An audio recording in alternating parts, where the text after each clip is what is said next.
தமிழக அரசியலில் பொதுவாக ஒரு பிம்பம் உண்டு. அரசியல் தலைவர்கள் என்றால் மேடை பேச்சாளர்களாகவோ அல்லது அடிமட்ட தொண்டர்களாக இருந்து உயர்ந்தவர்களாகவோ இருப்பார்கள். ஆனால் அமெரிக்காவின் வால் ஸ்ட்ரீட்டில் கோடிக்கணக்கான டாலர்களை கையாண்ட ஒரு நிதி மேதை தனது குடும்ப பாரம்பரியத்திற்காக தமிழக அரசியலுக்கு வந்து தரவுகளின் அடிப்படையில் ஆட்சியை முன்னெடுப்பது என்பது ஒரு புதுமையான விஷயம். அவர்தான் முனைவர் பிடிஆர் பழனிவேல் தியாகராஜன். மதுரையை மண்ணின் மைந்தன், சர்வதேச புகழ்பெற்ற கல்வியாளர் மற்றும் தற்போதைய தமிழக தகவல் தொழில்நுட்பத்துறை அமைச்சர்.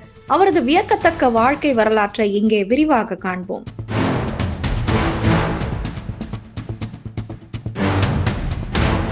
பிடிஆரின் அரசியல் என்பது நேற்று இன்று தொடங்கியதல்ல.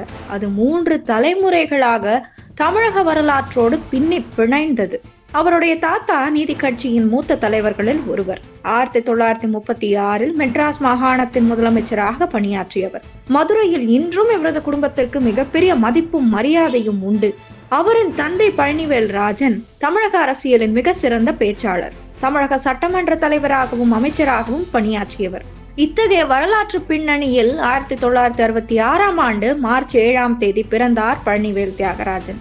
தனது முன்னோர்களின் புகழையும் பெயரையும் காக்க வேண்டிய மிகப்பெரிய பொறுப்பு அவருக்கு இளமையிலேயே இருந்தது. பிடிஆர் அவர்களின் கல்வி தகுதி தமிழக அரசியல்வாதிகளிலேயே மிக உயர்ந்த ஒன்றாக கருதப்படுகிறது. நீலகிரி லாரன்ஸ் பள்ளி மற்றும் மதுரையின் விகாசா பள்ளியில் பயின்றார். திருச்சி NITயில் வேதியியல் பொறியியல் பட்டம் பெற்றார். அமெரிக்காவின் பஃபலோ பல்கலைக்கழகத்தில் ஹியூமன் ஃபேக்டர்ஸ் இன்ஜினியரிங் துறையில் முதுகலை பட்டமும் PhDயும் பெற்றார். உலகின் மிக சிறந்த கல்வி நிறுவனமான MIT ஸ்லோன் மேலாண்மை பள்ளியில் நிதி மேலாண்மை துறையில் MBA முடித்தார். அவர் வெறும் மாணவராக மட்டுமல்லாமல் ஒரு கண்டுபிடிப்பாளராகவும் திகழ்ந்தார். பார்க்லேஸ் கேபிட்டல் நிறுவனத்தின் பெயரில் இருக்கும் ஒரு காப்புரிமையில் அவரது பெயரும் இடம்பெற்றுள்ளது என்பது குறிப்பிடத்தக்கது. அரசியலுக்கு வருவதற்கு முன்பு பிடிஆர் சர்வதேச நிதி சந்தைகளில் ஒரு மிகப்பெரிய ஆளுமையாக திகழ்ந்தார். 2001 அமெரிக்காவின் புகழ்பெற்ற லெமன் பிரதர்ஸ் நிறுவனத்தில் சேர்ந்த அவர் 2008 வரை அங்கு நிதி மேலாண்மை மற்றும் போர்ட்போலியோ பிரிவின் தலைவராக பணியாற்றினார். பின்னர் சிங்கப்பூரில் உள்ள ஸ்டாண்டர்ட் சார்ட்டர்ட் வங்கியில் மேலாண் இயக்குநராக 2014 வரை பணிபுரிந்தார்.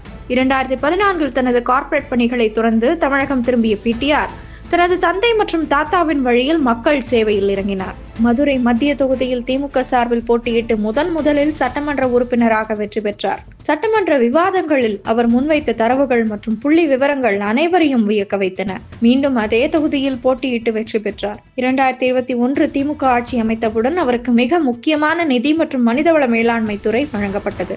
நிதி அமைச்சராக பொறுப்பேற்றவுடன் பிடிஆர் செய்த முதல் அதிரடி தமிழகத்தின் நிதிநிலை குறித்த வெள்ளை அறிக்கையை வெளியிட்டதுதான். கடந்த 10 ஆண்டுகளில் தமிழகத்தின் கடன் சுமை மற்றும் வருவாய் இழப்பு எவ்வாறு ஏற்பட்டது என்பதை தெளிவாக பொதுமக்கள் முன்வைத்தார். தரவுகள் பொய் சொல்லாது என்பதுதான் இவரது கொள்கை.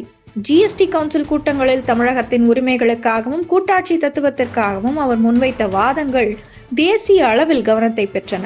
ஆங்கிலத்திலும் தமிழிலும் புலமை வாய்ந்த அவர் தேசிய ஊடகங்களில் தமிழக அரசின் குரலை வலிமையாக பதிவு செய்தார். என்னதான் அறிவாளியாக இருந்தாலும் அரசியலில் சாதிக்க பல விஷயங்கள் தேவைப்படுகிறது. அதில் ஒன்று சாதுரியம். இது இல்லாத காரணத்தால் மகனும் மருமகனும் சேர்ந்து 30,000 கோடி பணத்தை அடித்து விட்டார்கள் என பிடிஆர் பேசிய ஆடியோ வெளியானது. அவரது நிதியமைச்சர் பதவி பறிபோனது. மே 2023 நடந்த அமைச்சரவை மாற்றத்தில் பிடிஆர் அவர்களுக்கு தகவல் தொழில்நுட்பம் மற்றும் டிஜிட்டல் சேவைகள் துறை வழங்கப்பட்டது. தமிழகத்தை ஒரு தொழில்நுட்ப மையமாக மாற்றுவதற்கும் அரசு சேவைகளை டிஜிட்டல் மயமாக்குவதற்கும் அவர் தற்போது பல்வேறு திட்டங்களை முன்னெடுத்து வருகிறார். அவர் வகித்த முக்கிய பொறுப்புகள் ஒரு பார்வை. 2001 முதல் 2008 வர்த்தகர் மற்றும் போர்ட்போலியோ மேலாளர் லெமன் பிரதர்ஸ். 2008 முதல் 2014 மேலாண் இயக்குனர் ஸ்டாண்டர்ட் சார்ட்டர்ட். 2016 முதல் 2021 சட்டமன்ற உறுப்பினர் மதுரை மத்திய தொகுதி திமுக. 2021 முதல் 2023 நிதி மற்றும் மனிதவள மேலாண்மை அமைச்சர் தமிழக அரசு. 2023 முதல் தற்போது தகவல் தொழில்நுட்பம் மற்றும் டிஜிட்டல் சேவைகள் அமைச்சர் தமிழக அரசு. பிடிஆர் அவர்களின் அரசியல் பாணி மிகவும் நேரடியானது. அவர் எதையும் ஒளிவு மறைவின்றி பேசுபவர். அவரது பேச்சில் அறிவுத்திறனும் விமர்சனங்களில் நேர்மையும் வெளிப்படும். பிடிஆர் பழனிவேல் தியாகராஜன் அவர்கள் ஒரு பாரம்பரிய அரசியல் குடும்பத்தில் பிறந்தவராக இருந்தாலும் தனது சொந்த உழைப்பால் உலக அளவில் ஒரு அடையாளத்தை உருவாக்கியவர்.